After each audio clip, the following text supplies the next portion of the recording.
मोहतरम नाजरीन, शब बारात की रात एक नेक हाफिज कुरान लड़की पर अल्लाह ताला ने इतनी खौफनाक सज़ा दी कि उसने तड़प तड़प कर जान दे दी।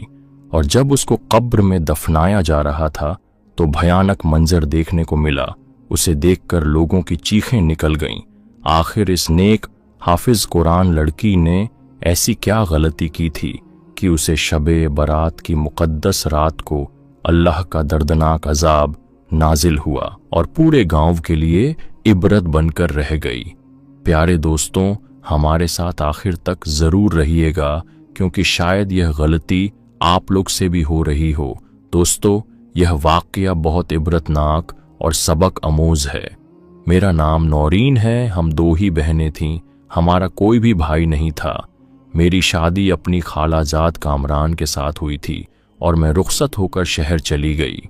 निदा मेरी छोटी बहन थी। पूरा गांव मेरे वालिद साहब की इज्जत करता था।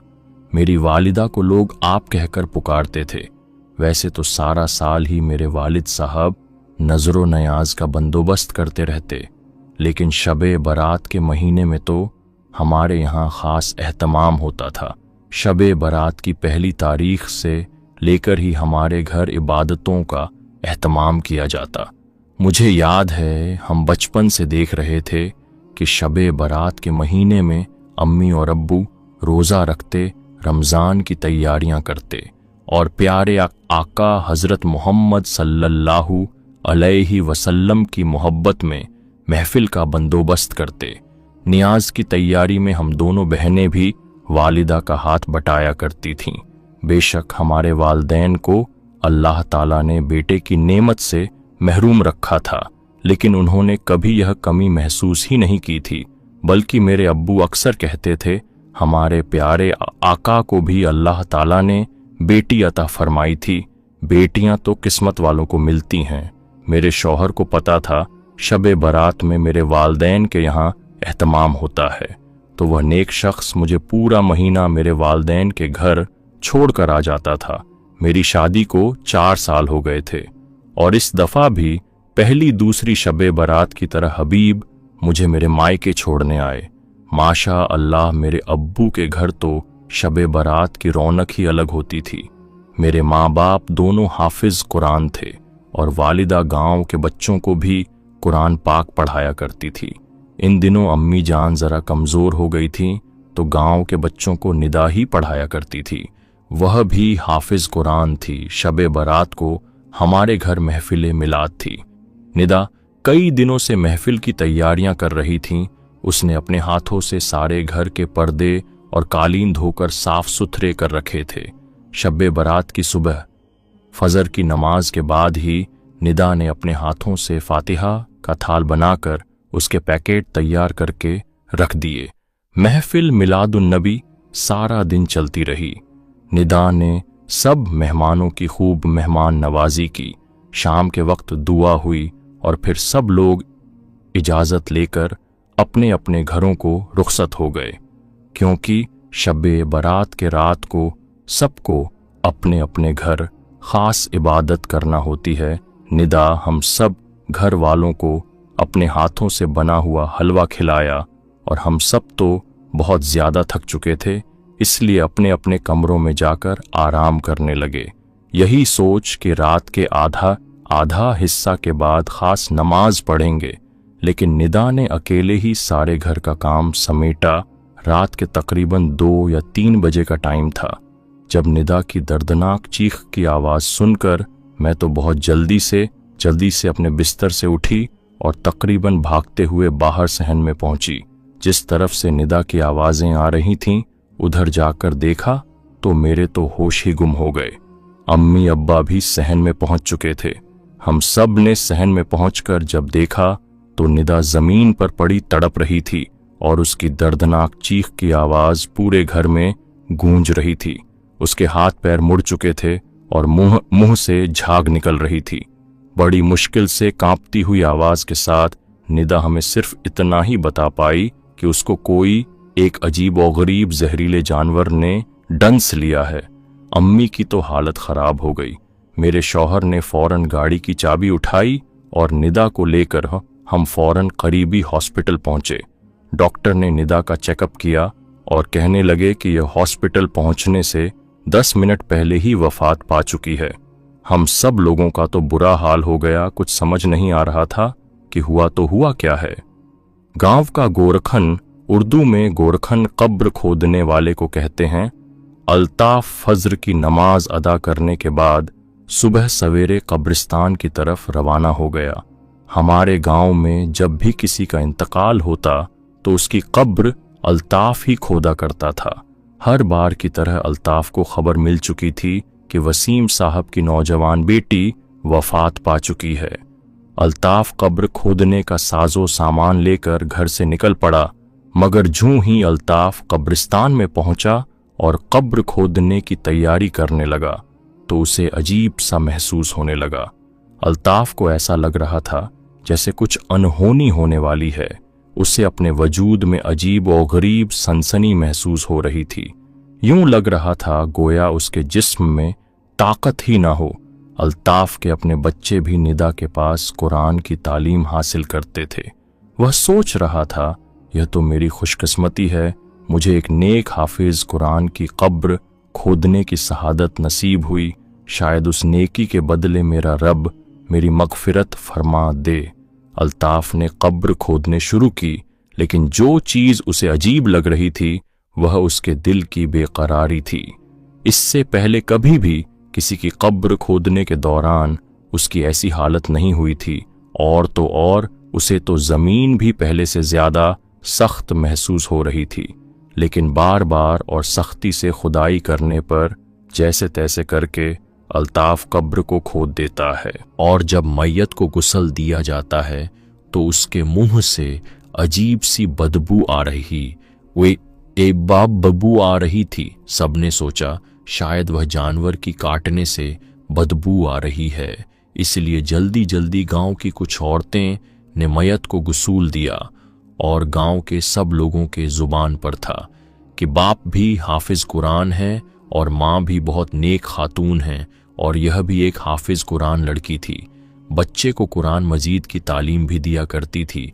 निदा को पूरे मोहल्ले में नेक और परहेजगारी के गुण लोग गा रहे थे। और फिर सारे लोग मेरी हाफिज कुरान बहन का जनाजा लेकर कब्रिस्तान में दाखिल हुए।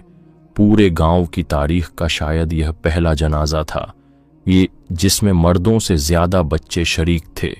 सब बच्चों की आंखें रो रो कर सुर्ख हो चुकी थीं। वह सिसकियां ले लेकर यही दुआ कर रहे थे, ए अल्लाह मेरी निदा आपी की मंजिलों को आसान फरमा दे। उन सब के लबों पर कलमा तैयब का वृद्ध जारी था।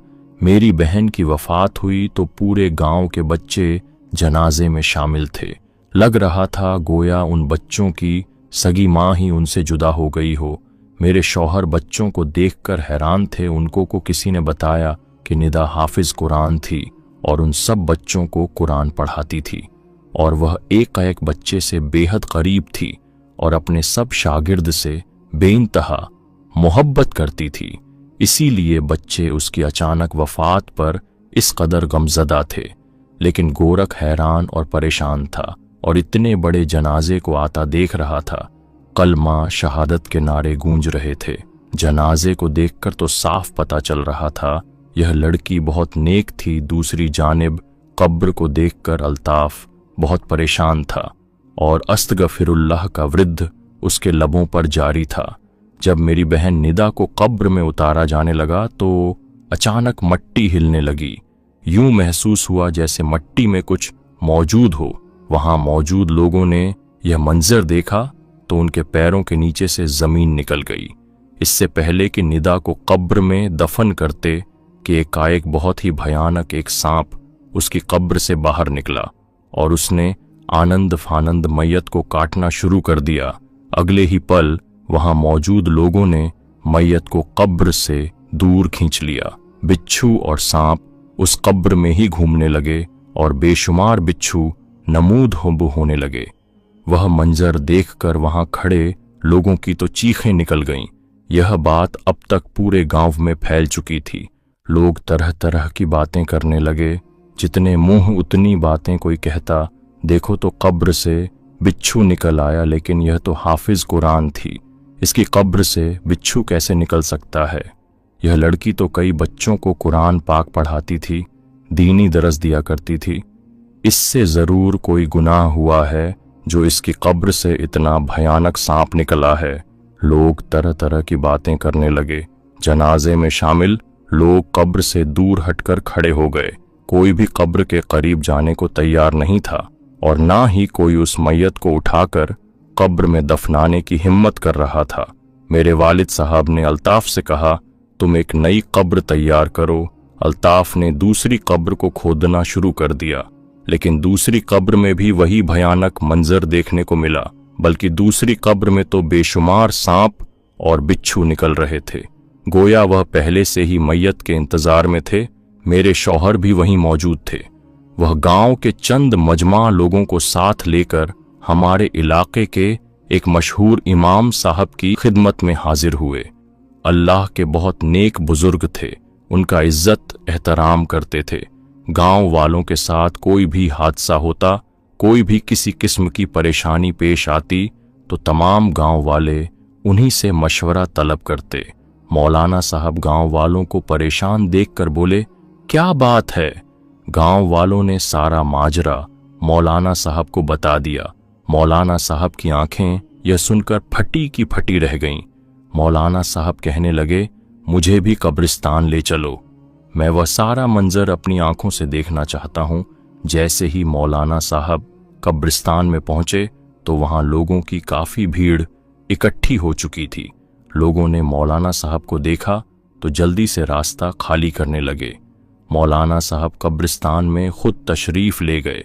मौलाना साहब ने एक नज़र मेरी बहन निदा की मैयत पर डाली और फिर कब्र की जानिब देखने लगे। मौलाना साहब को जनाजे में शरीक बच्चे दिखाई दे रहे थे। वह सब लोग अब दूर जाकर खड़े थे। कोई भी मैयत के करीब नहीं जा रहा था। इतने में एक शख्स मौलाना साहब के पास आया और कहने लगा कि इस लड़की को पहली कब्र में दफनाने ही कब्र से एक बहुत बड़ा सांप निकल आया और इसका शरीर भी बदल रहा है। अब दूसरी जानिब कब्र खोदने पड़ी है जिसमें सांप और बिच्छू निकल रहे हैं, जिसे देखकर सब लोग डर गए। इसके बाद उस लड़की की कब्र को एक दूसरी जगह पर खोदा गया तो वही माजरा वहां भी देखने को मिला। मौलाना साहब अपनी आंखें बंद किए पीछे हट चुके थे। इस वक्त भी उस कब्र में अजीब और गरीब जानवर मौजूद था और दीवारों से मट्टी हिलती हुई महसूस हो रही थी, गोया जैसे बेशुमार बिच्छू रेंग रहे हों। मौलाना साहब की आंखों में आंसू आ गए। वह बुलंद आवाज में अल्लाह का जिक्र फिक्र करने लगे। वहां पर मौजूद लोगों ने मेरी बहन के बारे में अपनी अपनी समझ के मुताबिक मौलाना साहब को मालूमात देना शुरू कर दी। 4 घंटे गुजर चुके थे। मैयत यूं ही कब्रिस्तान में पड़ी थी। मौलाना साहब ने हुक्म दिया, शब बारात की रात में यह सब हुआ है, इसलिए इस लड़की की मैयत को इसके घर ले जाया जाए। लोग सरगोशियां कर रहे थे कि आखिर यह क्या मामला है। अब तो लोगों ने तरह तरह की बुरी बुरी बातें शुरू कर दी। मेरे अब्बू की तो हालत खराब हो गई थी, माँ का भी रो रो कर बुरा हाल था। खैर मेरी बहन की मैयत को घर के आंगन में रख दिया गया। घर के बाहर लगभग गांव के सभी लोग जमा हो चुके थे। मौजूद हर शख्स मेरी बहन के बारे में अलग ही कहानी सुना रहा था। कोई कहने लगा, अरे हम तो इसे बड़ा ही नेक समझते थे। हाफिज कुरान होने के बावजूद लड़कों को अपने घर में बुलवाकर तालीम दिया करती थी। यही वजह है कि अल्लाह ताला ने इस पर अजाब नाजिल किया, वह भी शब बारात के पाक महीने में। फिर एक शख्स कहने लगा, यह लड़की तो नाबालिग लड़कों को तालीम दिया करती थी जिनकी उम्र 10 साल से कम होती थी। क्या शब बारात के रात कुछ गलती किया है, तभी इस पर यह अजाब नाजिल हुआ है। इसी लम्हे मौलाना साहब भी वहां आए तो एकदम खामोशी छा गई। मजमे में खड़े एक शख्स ने मौलाना साहब से पूछा, अब इस लड़की की मैयत कब्र में दफनाए भी जाएगी या नहीं? जो कुछ इसके साथ हो रहा है, ऐसा लगता है कि यह बहुत ही ज्यादा गुनाहगार थी, तभी तो जमीन ने भी इसे कबूल करने से इनकार कर दिया। तो मौलाना साहब ने सब लोगों को खामोश रहने का इशारा किया और कहने लगे, अल्लाह के यहाँ कौन नेक है, कौन बदबख्त है, वह बेशक अल्लाह जानता है। इसके बाद मौलाना साहब हमारे घर के अंदर तशरीफ लाए और मेरी वालिदा और वालिद साहब से निदा के बारे में पूछने लगे। क्या वह माँ बाप की नाफरमान थी? क्या आपका दिल दुखाती थी? तो मेरी अम्मी और अब्बा रोने लगे और कहने लगे कि हमारी निदा ने आज तक कभी भी उफ तक नहीं बोला। अम्मी कहने लगी, मौलाना साहब, निदा तो घर के सारे काम खुद करती थी और रात सोने से पहले मुझे बिला नगा पैर दबाकर सोया करती थी। कुछ महीने पहले मुझे फालिज हो गया था, तब से लेकर आज तक मेरी बेटी बच्चों को पढ़ाने से लेकर घर के सारे कामकाज खुद करती है। मुझे कभी चारपाई से कदम भी नीचे नहीं उतारने दिया। मेरे एक इशारे पर हाजिर हो जाती है। हम सब तो बेहाल हो चुके थे। मेरी बहन ऐसी थी जिसके किरदार पर एक भी दाग दिखाई नहीं देता था। सभी लोग उसकी तारीफें करते नहीं थकते थे। मौलाना साहब भी बेहद परेशान हो गए। उन्होंने वजू किया और जा नमाज बिछाकर 2 नफल पढ़कर दुआ करने लगे। या इलाही, क्या माजरा है कि इस बच्ची को जमीन भी कबूल नहीं कर रही। मौलाना साहब दुआ करने के बाद हमारे सहन में आकर बैठे। हम सब उनके पास जाकर बैठे। अम्मी ने इमाम साहब को बताया। निदा दिन भर तो शबे बारात की महफिल मिलाद का बंदोबस्त करने में मसरूफ रही और उसने अकेले तन्हा महफिल के सारे इंतजामात संभाले। रात को हम सब लोग आराम करने लगे तो मेरी बेटी अकेली ही सारे घर की सफाई करती रही। और यह अनोखा वाकया था, क्योंकि किसी ने भी अपनी जिंदगी में आज से पहले ऐसा मामला कभी नहीं देखा था। मौलाना साहब परेशानी के आलम में हम सब घर वालों के साथ बैठे थे। उसी वक्त मेरी बहन की बचपन की सहेली रानी वहां आ गई और बहुत ज्यादा रो रही थी और कांप रही थी। वह निदा की बचपन की सहेली थी, लेकिन चंद माह पहले ना जाने किसी बात पर दोनों सहेलियों में अनबन हुई और बचपन की दोस्ती गोया टूट गई। उसी दौरान परी की शादी हो गई तो निदा उसकी शादी में भी शरीक ना हुई। मौलाना साहब और मैं और अम्मी और मेरे अब्बू मौजूद थे। उसी वक्त निदा ने ऐसी बात बताई कि हम सबके पैरों के नीचे से जमीन निकल गई। निदा पर्दे में थी। उसने एक बुर्का पहन रखा था। वह मौलाना साहब के कदमों में जाकर बैठ गई और रोने लगी और कहने लगी कि मौलाना साहब, जब मुझे यह खबर मिली कि मेरी दोस्त निदा की कब्र पर यह वाकया पेश आया तो मुझसे रहा न गया और मैं आपके पास चली आई। और मुझे तो पहले ही डर था कि अल्लाह ताला मेरी सहेली से नाराज ना हो जाए। मैंने उसको बहुत समझाया कि तौबा कर लो, लेकिन उसको अपनी गलती का एहसास तक नहीं था। मौलाना साहब ने निदा की जानिब देखा और कहने लगे, बेटा, जो भी कहना है बिल्कुल सच कहना, क्योंकि मरे हुए लोगों पर तोहमत लगाना गुनाह कबीरा होता है। तभी निदा ने अपने पर्स में से एक मोबाइल फोन निकाला और फोन को ऑन करके कुछ मैसेज और तस्वीरें दिखाने लगी, जिन्हें देखकर हम सबकी रूह कांप गई और हमें अपनी आंखों पर यकीन नहीं आ रहा था। परी कहने लगी, मुझे पता था आप लोग मेरी बातों का यकीन नहीं करेंगे, इसीलिए सबूत साथ लाई हूं। क्योंकि निदा के पास अपना मोबाइल फोन नहीं था तो वह अपने बॉयफ्रेंड से बात करने के लिए मेरा ही फोन इस्तेमाल करती थी। इसी दौरान निदा से मेरी बातचीत खत्म हो गई और मेरी शादी हो गई, तो उसी फोन का मुझे ख्याल ही ना रहा और मोबाइल यूं ही मेरी अलमारी में पड़ा रहा। परी कहने लगी, जब भी गांव में कहीं महफिल मिलाद होती तो वह अपने घर से तो मेरे साथ ही जाती, लेकिन मुझे महफिल में बिठाकर खुद उस लड़के के साथ तन्हाई में मुलाकात करने चली जाती थी। ये तकरीबन 8 माह पहले की बात है, जब आप लोगों के घर में महफिल थी और जिस वक्त सब घर वाले महफिल में मसरूफ थे तो निदा ने चुपके से उस लड़के को अपने घर बुलाया और छत पर मौजूद एक कमरे में छुपा दिया। जैसे ही महफिल खत्म हुई तो सब औरतें अपने घरों को लौट गईं तो निदा ने लड़के की लाई हुई नींद की गोलियां नयाज की खीर में मिलाई और अपनी वालिदा और वालिद को खीर खिला दी ताकि माँ बाप बेखबर सो जाएं और वह अकेले कमरे में अपने मंगेतर के साथ वक्त गुजारे। लेकिन खुदा की करनी ऐसी हुई, गलती से उसने अपनी वालिदा की खीर में ज्यादा ही दवा मिला दी, जिसकी वजह से उनको फालिज का अटैक हो गया।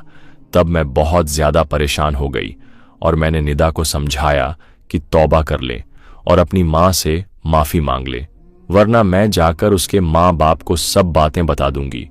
लेकिन वह तो ना जाने किस मट्टी की बनी हुई थी, अपनी गलती मानने के बजाय मुझसे ही रिश्ता तोड़ दिया और उसे अपने हाफिज कुरान होने पर घमंड हो गया और इबादत करने पर भी घमंड हो गया था। वह मेरी बचपन की सहेली थी और वह मेरे भी हर रात से वाकिफ थी। वह तो उल्टा मुझे ही ब्लैकमेल करने लगी। इसके बाद तो जब भी घर में महफिल मिलाद नबी होती तो निदा ऐसे ही अपने माँ बाप को नींद वाली गोलियां खिलाकर मुलाकातें करती। मेरे शौहर का एक दोस्त जो कि समीर का कज़न है, और वह समीर अपने कज़न से सारी बातें शेयर करता है और उसका कज़न मेरे शौहर को हर बात बताता है। समीर जब भी निदा से तन्हाई में मुलाकात करता तो वह अपनी मुलाकातों की वीडियो बना लेता, और कुछ वीडियो समीर के कज़न ने चुपके से महफूज के फ़ोन से चुराई थी। वह भी परी के शौहर के पास मौजूद थी। परी ने हमें भी दिखाई। अम्मी और अब्बा तो कुछ देख नहीं पा रहे थे। उन्होंने परी से कहा कि फ़ोन को ऑफ कर दो। परी ने बताया कि इस दफ़ा शब बारात को भी उन्होंने वैसे ही मुलाकात की थी, जिसकी वीडियो अभी भी समीर के कज़न ने उसके फ़ोन से चुराई और मेरे शौहर के साथ शेयर की। इसी वजह से अल्लाह ने निदा को इतनी बड़ी सज़ा दी। निदा के मोबाइल में निदा की बेशुमार वॉइस चैट और वीडियोस थी जो सारे मामले का सबूत पेश कर रही थी। परी मेरी अम्मी और बाबा के पैरों में बैठ गई और रो रो कर माफिया मांगने लगी। वह कहने लगी, कहीं ना कहीं मैं भी मुजरिम हूं। मुझे अल्लाह ताला से बहुत खौफ आ रहा है, काश कि मैं यह सारी बातें पहले ही आप लोगों को बता देती तो शायद मामला यहां तक ना बढ़ता, और मैं आप सब से माफी मांगती हूं ताकि मेरा अल्लाह भी मुझे माफ कर दे। हम सबका तो रो रो कर बुरा हाल हो गया। हमने कभी ख्वाब में भी नहीं सोचा था कि निदा हम सब की आंखों में धूल झोंक कर ऐसी हरकतें कर रही हैं। अफसोस तो इस बात का है, साहिल तो उसका मंगेतर था और कुछ महीने बाद उन दोनों की शादी भी होने वाली थी। तो फिर वह शैतान के बहकावे में आकर यह सब क्यों कर रहे थे? मौलाना साहब तो चुपचाप वहां से उठकर पहले ही जा चुके थे। वह सीधा मस्जिद में तशरीफ ले गए और उस वक्त तक रात काफी हो चुकी थी। गहरी काली रात। मौलाना साहब ने मैयत को उठाने का इशारा किया और कब्रिस्तान में तशरीफ ले गए। गोरख अंधेरे में एक नई कब्र खोदी और किसी को भी कब्र पर रोशनी डालकर देखने की इजाजत नहीं थी। मट्टी में होने वाली सरसराहट की आवाज फजा में गूंज रही थी और निदा को मट्टी के हवाले कर दिया गया। प्यारे दोस्तों, मेरा अब आप लोगों से गुजारिश है कि खुदारा अपनी जिंदगियों में कभी कोई ऐसा काम ना करे कि अल्लाह ताला इस दुनिया में ही आपकी बुराई का राज फाश कर दे। और बतौर इंसान अगर आपसे कभी कोई गुनाह हो भी जाए तो अपने रब से फौरन माफी मांगकर तौबा कर ले, और ऐसा ना हो कि देर हो जाए और कहरे इलाही बरसने लगे।